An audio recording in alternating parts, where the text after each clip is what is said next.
India's number 1 varicose veins hospitals అబీస్ను సంప్రదించండి. మీ నొప్పి లేని ప్రయాణాన్ని ప్రారంభించండి. నమస్తే అమ్మా. నమస్తే నాన్న. నాగుల పంచమి వస్తుంది కదా, సో నాగ సర్పదోషం, కాల సర్పదోషం, లేదంటే ఆశ్లేష బలి, ఇలా రకరకాల పూజలు చేస్తూ ఉంటాం. అసలు ఏ దోషం, కుజ దోషం కూడా యాక్చువల్ గా సర్పానికి సంబంధించి అంటూ ఉంటారు కదా.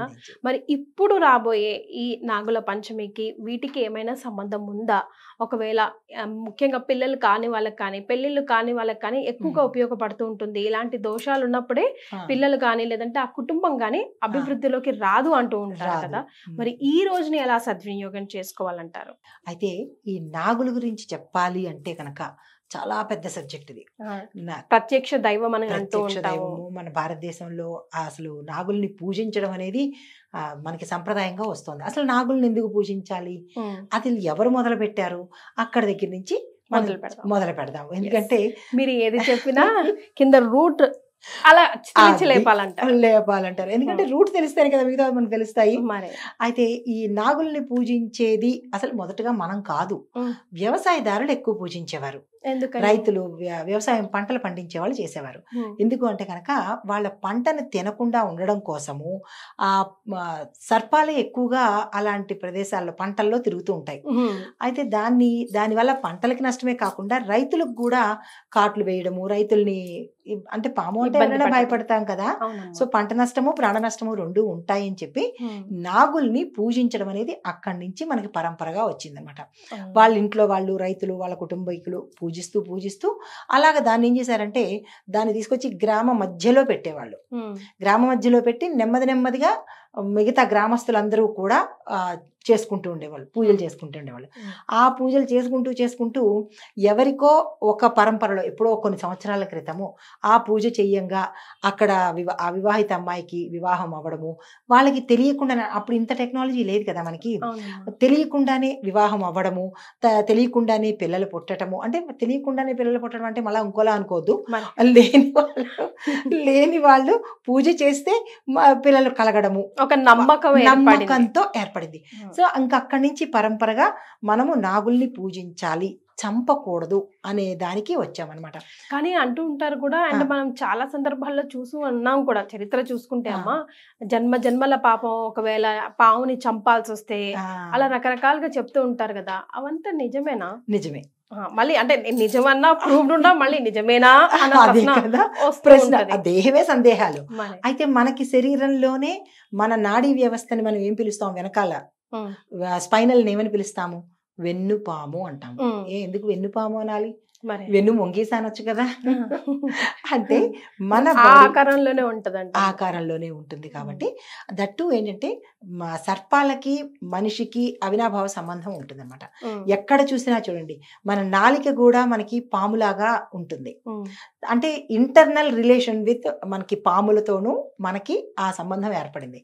అయితే ఇప్పుడు వాటికి గ్రాటిట్యూడ్ తెలుపుకోవాలి కదా, ఇంతసేపు వాటి దగ్గర నుంచే మనం తీసుకోవడం కాకుండా గ్రాటిట్యూడ్ తెలపాలి అన్నప్పుడు వాటికి ఈ పూజ నిమిత్తంగా ఈ సమయంలో చవితి రోజు పంచమి రోజు మనం వాటికి కేటాయించాము. అయితే అసలు దీనికి మా ప్రత్యక్ష దైవం ఎవరిని పూజిస్తే డైరెక్ట్గా మన పాముల్ని పూజించడం కన్నా దీనికి అధిదేవత ఒకళ్ళు ఉంటారుగా, ఆ అధిదేవత సుబ్రహ్మణ్యేశ్వర స్వామి. ఆ సుబ్రహ్మణ్యేశ్వర స్వామిని కొలిస్తే స్కందుడని, సుబ్రహ్మణ్యేశ్వరుడని, కార్తికేయుడని ఇలాగా ఆయనకి చాలా రకాల పేర్లు ఉన్నాయి. ఎవరిని ఎక్కడ పూజించినా పాములకు అధిదేవత సుబ్రహ్మణ్యేశ్వర స్వామి. అయితే ఇప్పుడు మనకి సంవత్సరంలో 2 సార్లు ఈ నాగులకు సంబంధించిన పండగలు వస్తాయి. ఒకటి పంచమి, మనకి ఇప్పుడు ఈ మాసంలో వచ్చేది, శ్రావణ మాసంలో వచ్చేది. ఆషాఢం వెళ్ళిపోయిన 5వ రోజు నుంచి పంచమి వస్తుంది. తర్వాత మనకి మళ్ళా దీపావళి అమావాస్య వెళ్ళిపోయిన తర్వాత అప్పుడు చవితి వస్తుంది. ఈ రెండింటిని నాగుల కోసం ఇచ్చేసాము. ఇటు తెలంగాణ జిల్లాలో ఎక్కువ శాతం పంచమి చేస్తారు. కొంతమంది అంటే ప్రాంతీయతను బట్టి మారుతూ ఉంటుంది. ఏది చేసినా మొత్తానికి ఆ నాగస్వరూపాన్ని పూజించడమే. అయితే ఈ పూజా విధానంలో ఆశీర్వాదం లేదంటే దాని దగ్గర నుంచి ఆశీర్వాదం తీసుకునేది పోయి చాలా తప్పిదాలు తెలిసి తెలియక అవుట్ ఆఫ్ లవ్ చేస్తున్నామా అని చెప్పొచ్చమ్మా? అంటే ఎక్కువ శాతం అక్కడ పసుపు వేయడం, పుట్ట దగ్గరికి వెళ్ళిపోయి అదే అన్నన్ని చెప్పాలి. పాలు పోసేయడం, అన్నన్ని ఆ. గుడ్లు పోసేయడం, ఇది ఎంతవరకు కరెక్ట్? అసలంటూ పూజా విధానం మనం ఏం చేసుకోవాలి? తప్పకుండా ముందు ఆ విషయమే చెప్పాలి. ఉమ్, పూజా విధానం తర్వాత మనం చేసే తప్పులు ఏంటంటే అయితే ముందు ఫస్ట్ దీనికన్నా ముందు ఎవరెవరు చేయాలి అనేది అంటే కనుక ఉమ్, కాలసర్ప దోషం ఉన్నవారు, కుజదోషం ఉన్నవారు, వాళ్ళ వంశ పరంపరలో ఎవరైనా పాముల్ని చంపి ఉంటే ఆ దోషం ఉంటుంది కాబట్టి వాళ్ళు ఈ పూజను చేస్తారు. తర్వాత వివాహం కాని వారు సంతానం కోసం ఈ 5 కేటగిరీలు వాళ్ళు చేస్తారు. అయితే ప్రతి ఒక్కళ్ళు చేయొచ్చు, విశేషంగా వీళ్ళు చేయొచ్చు. అయితే మనం పూజ ఎలా చేస్తాము అనేది తర్వాత చెప్పినట్టయితే అసలు మనం చెయ్యకూడని పనులు చాలా చేస్తున్నాం అందులో. తెలిసి తెలియక చేస్తున్న తెలిసి తప్పిదాలు. తెలియక కాదు, కావాలని ఒకళ్ళు చేస్తున్నారని. దీనిలో ఏమీ మొహమాటం లేదు. వాళ్ళు పుట్ట మీద లీటర్ పోసారంటే అమ్మో వాళ్ళకి ఎక్కువ అనుగ్రహం వచ్చేస్తుందేమో, నేను 2 లీటర్లు పోసేయాలి అని పోసేస్తుంటారు. ఒకళ్ళని చూసి ఒకళ్ళు తప్పుదోవ పడుతున్నామే తప్ప అసలు పూజా విధానం చేయట్లేదు. అమ్మా. నిజం పడితే మనకి చెప్పాలి అంటే కనుక పాములు ఎక్కడ పాలు తాగినట్టు ఏ శాస్త్రంలోనూ చెప్పలేదు. ఉమ్, బలవంతంగా మన అంటే సినిమాలను చూసి కానీ లేదా అంటే మనకి తెలిసిన తెలియని మిడిమిడి జ్ఞానంతో కానీ చూస్తే పాములు పాలు తాగేవి కాదు. ఎందుకు అంటే పాలు అనేది లాక్టోజన్, ఉమ్, యాసిడ్తో కూడుకున్నటువంటిది. ఉమ్, దాని శరీర నిర్మాణము మనకి పాలు తాగి అరాయించుకునే స్టేజ్ అయితే దాని శరీర నిర్మాణ క్రమము లేదు. ఆ, మనకి మన మనిషి శరీర నిర్మాణం మాంసం తిని అరాయించుకోలేనట్టుగా ఎలాగైతే ఏర్పాటు చేశారో ఈ పాములకు అవి ఏర్పాటు చేయలేదు. కాబట్టి పాములు పాలు తాగవు. అది ఎలా వచ్చిందో నానుడిగా వచ్చేసింది, కానీ అది లేదు. గుడ్లు తింటాయి, గుడ్లు తింటాయి, చిన్న చిన్న పిట్టల్ని తింటాయి, ఇంకా పెద్ద అనకొండ ఆకొండ సైజుల్లో అయితే మనుషుల్ని తింటాయి, ఏనుబోతుల్ని తింటాయి. అది ఇది ఇట్లాంటి తిండి తింటుందే తప్ప పాములు పాలైతే తాగవు. నాగం పాము కూడా తాగదు. ఏది తాగదు. పాములు పాలు తాగేటట్టుగా ఎక్కడ మన శాస్త్రంలో చెప్పబడలేదు. అయితే మనకి పరంపరగా వచ్చింది అని అనుకున్న దానికి కూడా అమెండ్మెంట్ ఏమిటంటే కనుక పూజ చేసేటప్పుడు పుట్ట దగ్గర అసలు యాక్చువల్గా వాటికి ఆవాసాలే లేవు. చీమలు పెట్టిన దాంట్లో ఇవి వెళ్ళి నివసిస్తాయే తప్ప వాటంతట వాటికి ఆవాసం అంటే ఒక గూడు ఏర్పాటు చేసుకునే శక్తి వాటికి లేదు. ఎక్కడ కన్నాలుంటే అక్కడికి వెళ్ళి ఉండడమే వాటి యొక్క నివాస స్థలం. అయితే మనం జనరల్గా పుట్టల్ని పాముల పుట్టలు అనేస్తాము. అవి చీమల పుట్టలు తప్ప పాములకు సంబంధించినవి కావు. చీమలు పెట్టేసి అవి వేరే చోటికి వలస వెళ్ళిపోయినప్పుడు ఈ పాములు ఆ కన్నాల్లోకి వెడతాయి, వెళ్ళి అక్కడ నివాసం ఏర్పరచుకొని సంతతిని ఏర్పరచుకుంటాయి. అయితే మన భక్తులు తెలిసి కాదు, తెలియక కాదు, కావాలని చేసేది అంటే మూఢభక్తి అనుకోవచ్చు, లేదంటే భక్తి ముదిరిపోయిన అదేని కూడా అనుకోవచ్చు. ఏం చేస్తారు, లీటర్లు పాలు తీసుకుని వెళ్ళిపోయి మొత్తం కుటుంబం అందరూను పుట్ట తడిసిపోయి మొత్తం అంతా మట్టి అయ్యేంత వరకు అతిభక్తి చూపించి పాలు దాని మీద పోసేస్తారు. అది భక్తి అని అనిపించుకోదు. అది మీరు పాలు పోసిన అంత అంటే మనం పూజ చేసేటప్పుడు కానీ దాని యొక్క ఏమి ఆశించి మనం చేస్తాము, అంతే కదా, మనం పుణ్యం రావాలని, మన కుటుంబం చల్లగా ఉండాలని చేస్తాము. మరి ఈ పాలు లీటర్లు అందులో పోసేస్తే అదేమైనా గంగాళమా? మట్టి కదా, మట్టి అవి పీల్చుకుంటాయి. లోపల పోని మనం ఉన్నాయనే అనుకుని కదా పోస్తాము. మరి ఆధార కన్నంలోంచి కిందకి వెళ్ళినప్పుడు అది ఆ ప్రాణి లోపల ఉన్న ప్రాణి ఎక్కడికి వెళ్ళాలి? అది తాగేది కాదు. చాలా ఇబ్బంది, సఫకేషన్ అయిపోయి చనిపోయి ఆ పాపం కూడా మనం నెత్తి మీద వేసుకుంటున్నాము.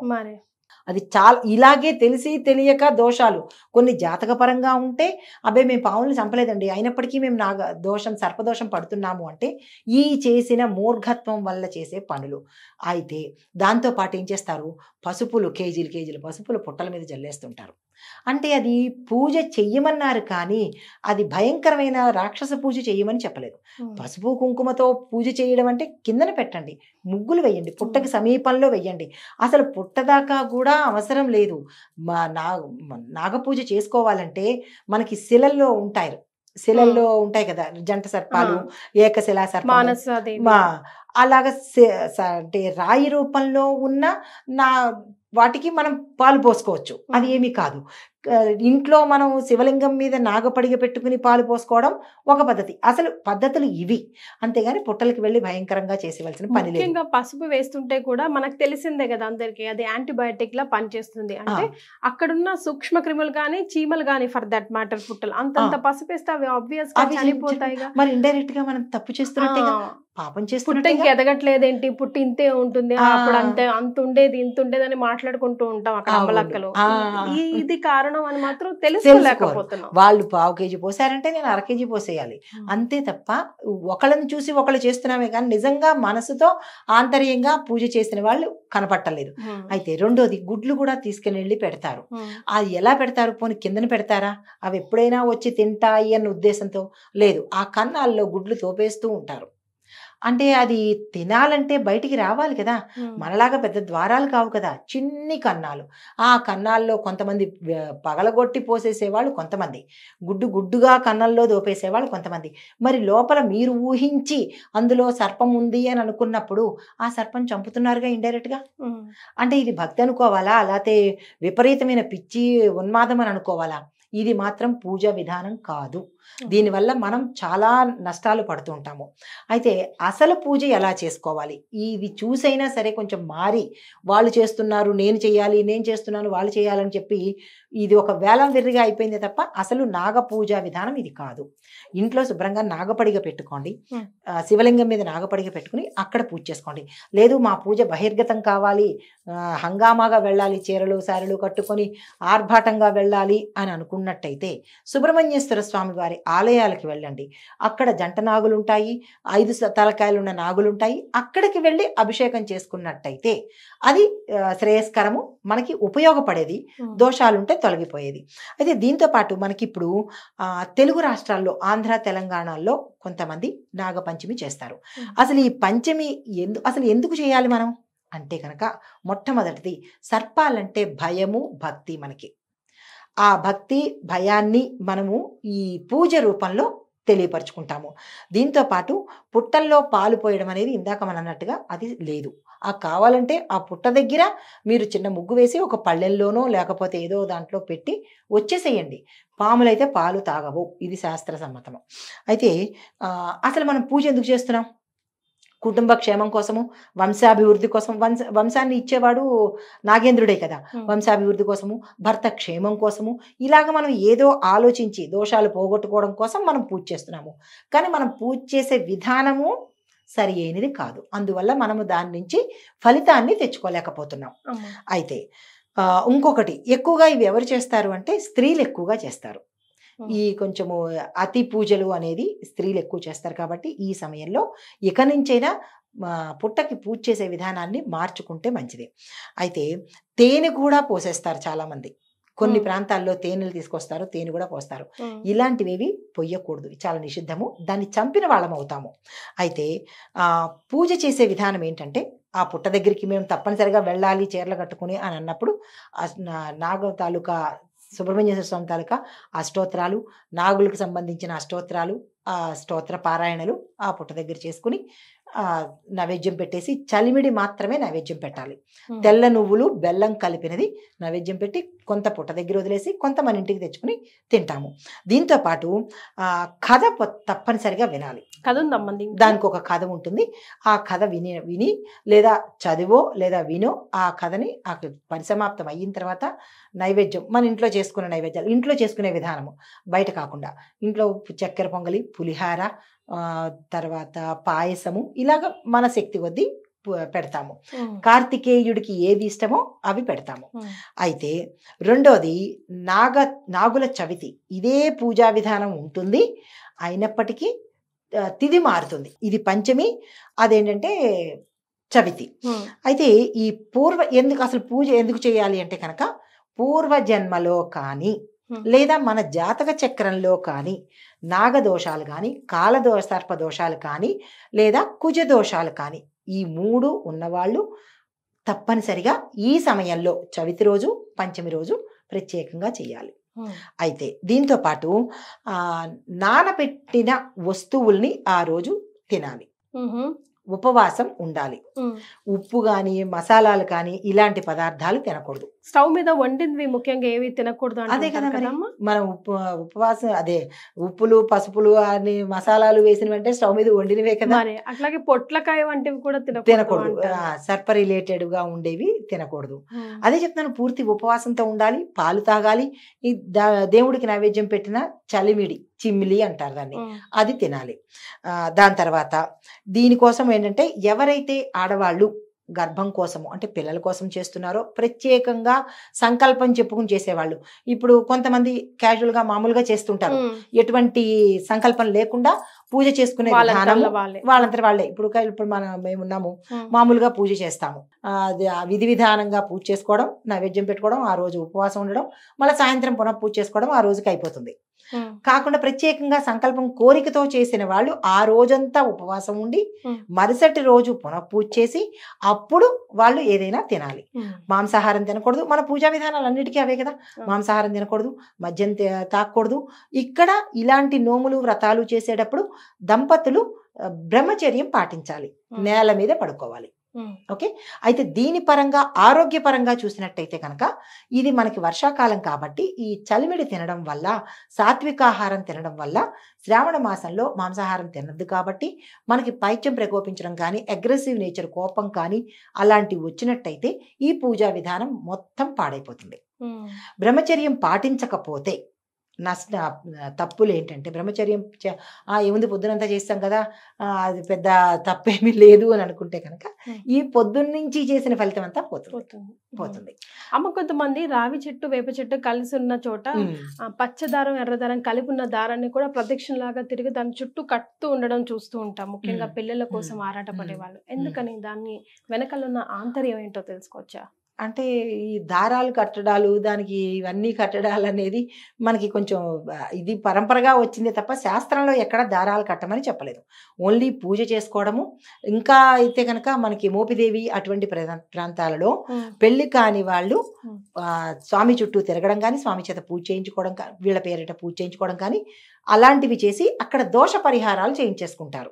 నాగపడిగిని దానంగా ఇచ్చేస్తారు, వెండిది. రాహుకేతువుల దోషాలు ఉన్నప్పుడు రాగి నాగపడిగలు 2 తీసుకుని ఈ పిల్ల పేరిటి మీద పూజ చేసుకుంటారు, దానం ఇచ్చేస్తారు. అయితే పిల్లలు కావాల్సిన వాళ్ళు ఏం చేస్తారంటే ఉయ్యాల ఉంటుంది కదా, ఆ ఉయ్యాల తీసుకుని ఆడపిల్ల అంటే అమ్మాయి అబ్బాయి చేత, దంపతుల చేత కట్టిస్తారు, సంకల్పం చెప్పుకొని కట్టిస్తారు. అయితే పాముల్ని చంపడము వాళ్ళ ఇంట్లో ఎవరికైనా జరిగి ఉంటే దానికి నివారణగా మనం హోమం చేయించుకోవాలి తప్ప ఈ పరిహారాలు అయితే పనిచేయవు. ఓకే. దట్టు ఇంకొకటి ఏంటంటే, మనకి పాముల్ని చంపారు అన్న విషయం మనకి జాతకంలో తెలిసిపోతుంది, అది ఎక్కడ దాచడానికి లేదనమాట. అయితే దానికి ఇండికేషన్స్ గా మనకి ఎలా తెలుస్తుంది అంటే కనుక, మన కుటుంబంలో పెళ్ళిళ్ళు కాకుండా చాలా సంవత్సరాల తరబడి ఉండడము, తర్వాత పుట్టిన పిల్లలు చెమిటి వారిగా పుట్టటము, చెమిటి మూగ పుట్టటము, కొంతమంది పుట్టి పోతూ ఉండడము, తర్వాత ఈ నాగదోషాలు ఉన్నవాళ్ళు నాలిక పెద్దదిగా ఉండడము, ఆశ్లేష నక్షత్రంలో పుట్టడము, తర్వాత వాళ్ళ కేశాలు అంటే జుట్టు వేరేగా ఉంటాయి, టూ మచ్ కర్లీగా ఉంటుంది. ఓకే. టూ మచ్ ఖాళీగా ఉంటుంది అనమాట. అది చాలా రింగులుగా ఉంటుంది. అది నాగదోషాలు ఉన్న వాళ్ళకి అట్లాంటి సిమ్టమ్స్ అనమాట అవి, అలాగా పుడుతుంటారు. అయితే ఇవి మనం ఇళ్లలో చేసుకోలేదు, కుదరదు అని అనుకున్న వాళ్ళు నదుల దగ్గరైనా సరే మట్టిని సర్పాకారంలో చేసి అక్కడ దానికి పూజించవచ్చు. దానివల్ల నష్టము లేదు, ఏ ప్రాణహాని లేదు. కానీ డైరెక్ట్గా ఇలా పూజించడం వల్ల ఇండైరెక్ట్గా మనకి ఎలా అవుతుందంటే, ఆ సర్పాలని చంపిన పాపం మనం ఇంటికి చక్కగా మోసుకెళ్ళడం అవుతుంది అనమాట. అదేలేండి. సర్పాలే కాకుండా చీమలు మిగతా అవి కూడా ఎఫెక్ట్ అవుతాయి కదా మనకి తెలియకుండానే. అవి డెఫినెట్ గా మనకి ప్లస్ ఆర్ మైనస్ అవుతా ఉంటాయి జనరల్ గా. సరే, ఒకవేళ మేము పుట్టక దగ్గరికి వెళ్ళాం, ఇప్పుడు మీరు చెప్పిన తర్వాత ఒకవేళ వెళ్ళినా ప్రదక్షిణలు చేసుకొని దండం పెట్టేసి ఒక కొబ్బరికాయ కొట్టుకొని వస్తామమ్మా.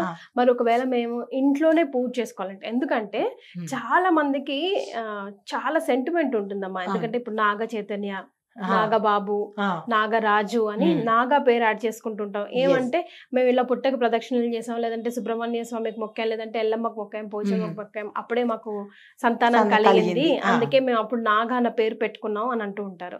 సో ఈ పరంపరని, పూజ పరంపరని కొనసాగించాలి అంటే మేము పుట్ట దగ్గరికి వెళ్ళి దండం పెట్టుకొని వచ్చేస్తాం. ఇంట్లో పూజా విధానం ఏ విధంగా అసలు చెయ్యాలి, ఒక పద్ధతి ప్రకారంగా చెప్పండి అని అడిగితే కనుక ప్రేక్షకులు ఏం చెప్తారు? తప్పకుండా. ఈ నాగా అనేది ఎందుకు పెట్టుకుంటారు అంటే, ఇప్పుడు ఇందాక మీరన్నట్టుగా పుట్టకు వెళ్ళి అనుగ్రహం, అదే పుట్టకెళ్ళో స్వామివారికి పూజ చేసుకునో, సుబ్రహ్మణ్యేశ్వర స్వామి చేసుకునో సంతానం కలిగితే నాగా అని పెట్టుకుంటారు. అలా కాకుండా కొంతమందికి కంటిన్యూగా సర్పాలు కలలో కనబడతాయి.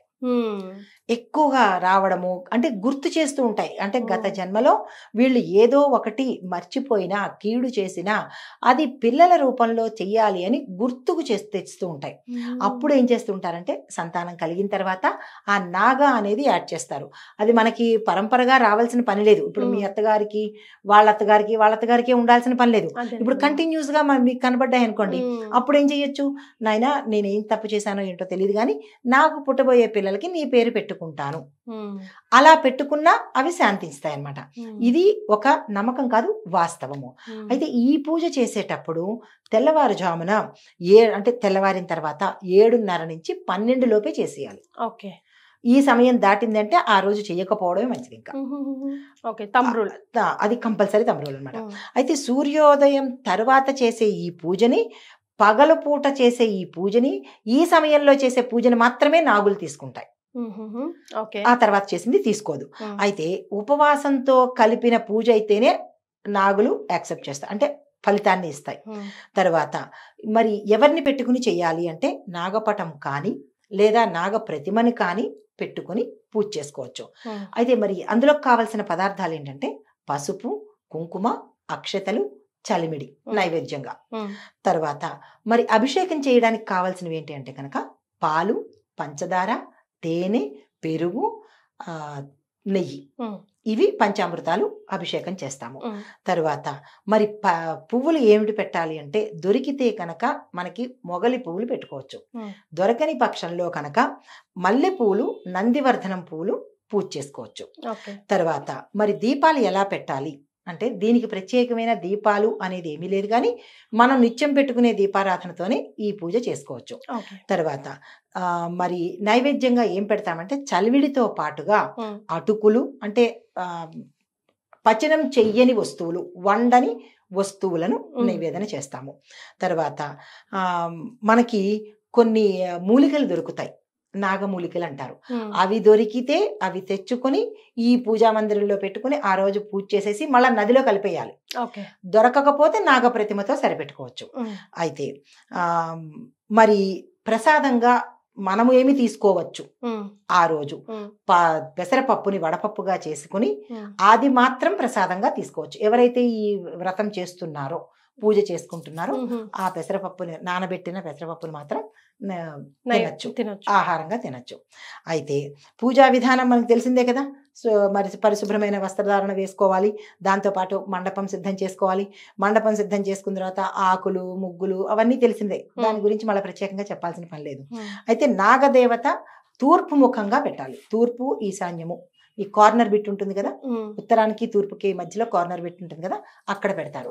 మాకు అవన్నీ విగ్రహాలు లేవు అని అనుకున్నప్పుడు గోధుమ పిండిని మనం నాగ ప్రతిమగా కూడా చేసుకుని ఆ పూజా మందిరంలో స్థాపించుకోవాలి, గోడకి పెట్టుకుని అక్కడ కూడా పూజ చేసుకోవచ్చు. అయితే మరి సంకల్పం ఏం చెప్పుకోవాలి అని అడగచ్చు. సంకల్పం మామూలుగా చెప్పుకుని ఎవరైతే ప్రత్యేకంగా పూజ చేసుకుంటున్నారో వారు ఏ కోరికతో పూజ చేసుకుంటున్నారో ఆ సంకల్పం చెప్పుకుని ఆ రోజంతా ఉపవాసం ఉండి మరుసటి రోజు తీసుకోవాలి.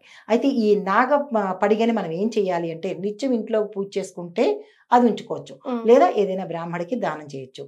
మాకు ఆ దానాలు కూడా ఇష్టం లేదు అని అనుకుంటే కనుక నదిలో వదిలేయచ్చు. ఓకే. అప్పుడు పిండితో చేసిన ప్రతిమ అది అలాగే ఉంటుంది. అది అలాగే అది మొత్తం దానంతటా అది కింద పడిపోయినప్పుడు ఎండిపోతుంది కదా గోధుమ పిండి, ఎండిపోయి కింద పడిపోయినప్పుడు దాన్ని తీసుకెళ్లి నదిలో వేసేయచ్చు, లేదా చెట్టు మొదట్లో వేసుకోవచ్చు. అప్పటిదాకా మళ్ళీ కదపకూడదు. ఒకవేళ కదపాలి, మేము తీసేయాలి అని అంటే కనుక మంగళవారం కాని రోజు తీసుకోవచ్చు. రైట్. సో ఎస్, నాగుల పంచమికి సంబంధించి పూజా విధానానికి సంబంధించి ఇప్పటి వరకు మనం చేస్తున్న మిస్టేక్స్, ఇకపై మనం చేయకూడని మిస్టేక్స్ అన్నీ కూడా క్లియర్గా ఈ వీడియో ద్వారా అమ్మ చెప్పున్నారు. దయచేసి అది ఫాలో అవ్వండి, ఎందుకంటే మనం ఎంతో భక్తి శ్రద్ధలతో చేయాలి, పుణ్యఫలం కోసం చేయాలి తప్ప మళ్ళీ అది మనకు తెలిసి తెలియక పాపం మూట కట్టుకొని రాకూడదు కదా. అందుకని చాలా సంతోషం అమ్మ, చాలా డీటెయిల్గా చెప్పారు. ధన్యవాదాలు.